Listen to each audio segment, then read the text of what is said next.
पहले ये ठंडा पानी पी ले। देख तो जरा, पसीने से तेरा बुरा हाल हो गया है। अरे माँ जी, आप क्यों तकलीफ करती हैं?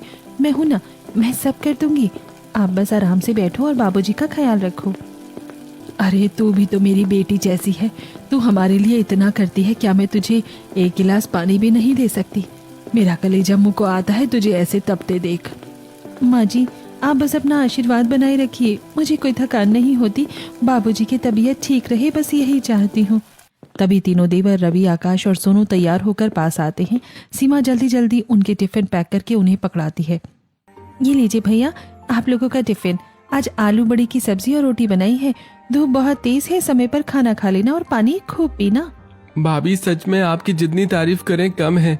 इस गर्मी में चूल्हे के पास खड़ा होना भी मुश्किल है और आप हमारे लिए इतना स्वादिष्ट खाना बना देती हैं। सही कह रहे हो भैया। अगर भाभी ना होती तो हम लोगों का क्या होता। अब तुम लोग ज्यादा मक्खन मत लगाओ।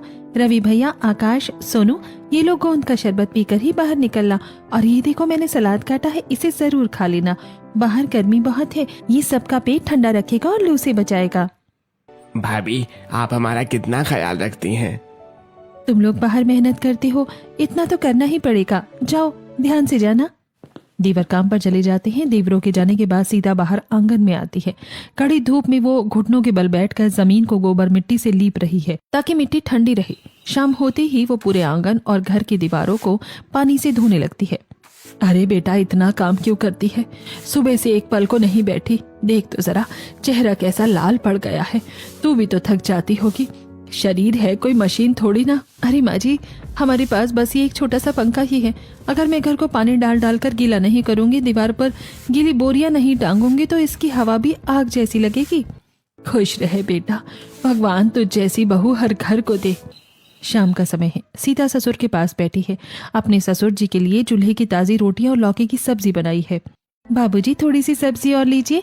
लौकी पेट के लिए बहुत अच्छी होती है। और ये आम पन्ना पी लीजिए, सारा दिन जो शरीर में तपन रही है वो शांत हो जाएगी। जीती रहो बेटा, तूने इस तपते घर को अपनी ममता से शीतल बना रखा है। धीरे धीरे अंधेरा बढ़ता है और पूरा परिवार सोने की तैयारी कर रहा है। सास पद्मनी और सीता साथ में चटाई पर सोती हैं। सीता बेटा, एक बात मन को खाई जा रही है। अब तीनों देवरों की शादी की बात चल रही है। घर तो बड़ा है पर कमरा बस यही एक है। जब बहुएं आएंगी तो सब कहाँ सोएंगे? अरे मम्मी जी, आप बेकार में चिंता क्यों करती हैं? जैसे हम लोग रह रहे हैं वैसे हमारी देवरानियां भी रह लेंगी। अगर ज्यादा दिक्कत होगी तो आगे का आगे देखेंगे। बेटा, जब तेरे ससुर जी के पास पैसे थे तब हम यही खरीद पाए। अब तो बेटे कमाते हैं, वो कभी तुम्हारे बाबूजी की दवाइयों में और कभी घर के खर्चों में निकल जाता है। माँ जी, कोई बात नहीं, सर पर छत तो है ना, आप देखिएगा सब ठीक हो जाएगा। समय बीतता है और तीनों देवरों की शादी शहर में बाहर एक सामूहिक विवाह सम्मेलन में पक्की हो जाती है। वहाँ तीनों देवरों की शादी धूमधाम से होती है और दहेज में उन्हें भारी भरकर सामान मिलता है। किसी को एसी, किसी को कूलर, फ्रिज तो किसी को टीवी। और तीनों की दुल्हनें पायल, रीना और पिंकी विदा होकर ससुराल आती हैं। मम्मी जी, गृह प्रवेश तो हो गया, अब हमारा कमरा भी दिखा दीजिए। बहुत थकान हो रही है, सामान कहाँ रखना है?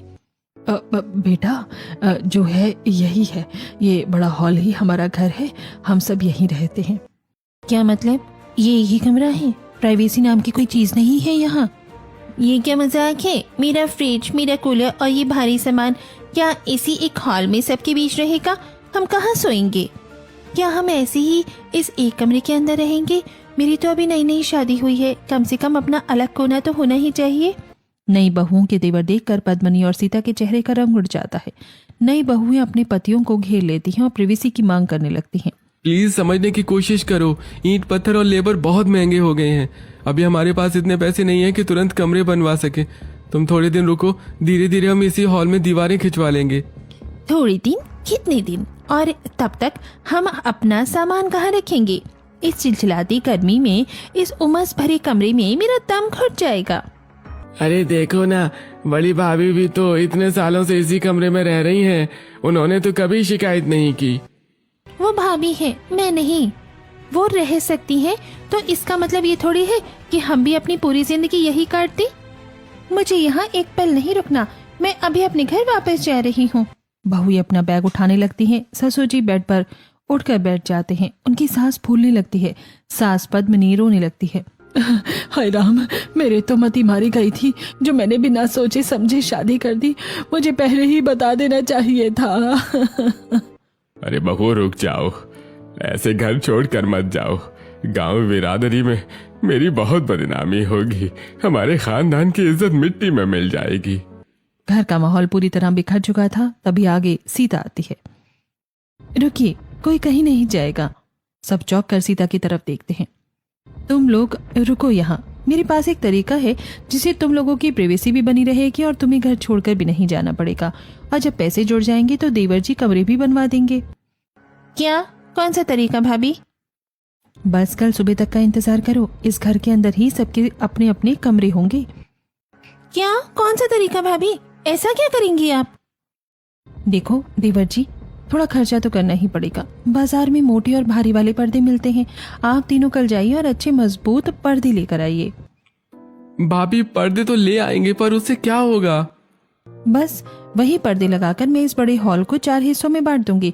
2 पर्दे ऐसे और 2 ऐसे, बीच में रास्ता रहेगा और चारों कोनों में आप सबके अपने अपने कमरे जैसे बन जाएंगे। मतलब हमारा कमरे अलग हो जाएंगे, हमारा सामान हमारे पास रहेगा? हाँ रीना, तो देवरानियों अब तो घर छोड़कर नहीं जाओगी ना? ठीक है भाभी, हमें मंजूर है।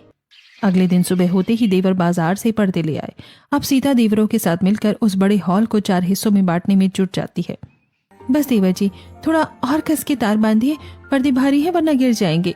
हाँ अब ठीक है। पर्दे लग जाते हैं। हॉल अब 4 बड़े कोनों में बंट चुका है। तीनों देवरानियां फुर्ती से अपने अपने सामान के साथ अपने अपने कोने पकड़ लेती हैं। ये वाला कोना मेरा है, यहाँ खिड़की भी पास में है, मेरा एसी यही लगेगा। तो फिर ये कोना मेरा है, मैं यहाँ अपना कूलर और फ्रिज सेट करूंगी। तीनों कोनों पर तीनों देवरानियों ने कब्जा कर लिया। अब सिर्फ चौथा कोना बचा था। पद्मिनी अपनी बड़ी बहू सीता की ओर देखती है। सीता बेटा, तीनों कोनों में तो ये तीनों बस गई हैं। अब एक ही कोना बचा है, तू बता तू कौन सा कोना लेगी? माँ जी, आप और बाबूजी जिस कोने में रहोगे मैं भी वहीं रहूंगी। अलग से कोने का क्या मैं करूंगी? पर बेटा, माधव जब शहर से आएगा तब क्या होगा? उसे भी तो अपनी जगह चाहिए होगी। वो जब आएंगे तब का तब देखेंगे माँ जी। हम अपने माँ बाप को घर से बाहर थोड़ी ना फेंक देंगे। आप मेरे साथ मेरे वाले कोने में ही रहिए। चौथे कोने में ससुर, सास और सीता एक साथ रहने लगते हैं। दोपहर में सीता ने अपने कोने में मिट्टी का चूल्हा जलाया है। तभी पायल अपने कोने में पर्दे को झटके से हटाकर बाहर आती है। वो बुरी तरह खांस रही है। अरे भगवान, भाभी आप क्या नौटंकी लगा रखी है आपने?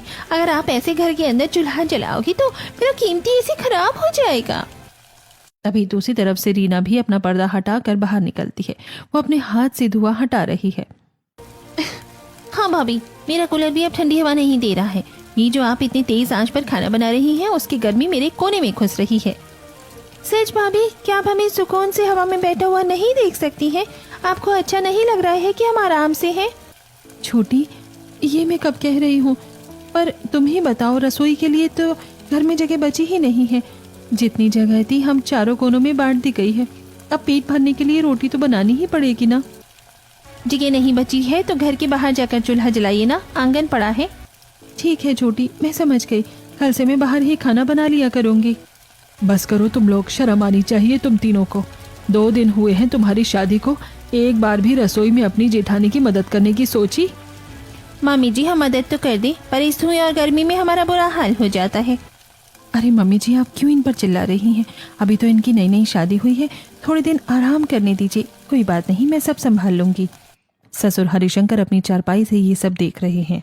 बेटा सीता, ये जो तू कर रही है ना, एक दिन तेरे ऊपर ही भारी पड़ेगा। तू इन्हें सिर पर चढ़ा रही है। नहीं पापा जी, ऐसा कुछ नहीं होगा। आजकल की लड़कियां बहुत समझदार हैं, सब ठीक हो जाएगा, आप चिंता मत कीजिए। सीता अपनी बातों से घर का माहौल तो शांत कर देती है। दोपहर के 1 बज रहे हैं। सिर पर सूरज तांडव कर रहा है। सीता खुले आसमान के नीचे तपते चूल्हे पर रोटियां बना रही है। तभी अंदर के ठंडे कमरों में एक एक करके तीनों देवरानियां बाहर निकलती हैं। ओफ, हाय राम, ये गर्मी। भाभी, बाहर आते ही ऐसा लग रहा है जैसे भट्टी में आ गए हो। जल्दी से मेरी थाली परोस दीजिए, मुझे तो चक्कर आ रही हैं। हाँ मामी, मुझे भी जल्दी से खाना दे दो। इतनी गर्मी में तो मुझसे थाली भी नहीं परोसी जाएगी, आप ही लगा दो। भाभी, मेरे लिए भी। और हाँ, रोटी पर घी थोड़ा कम लगाना, गर्मी है, वैसे ही जी घबरा रहा है। सीता बिना कुछ कहे तीनों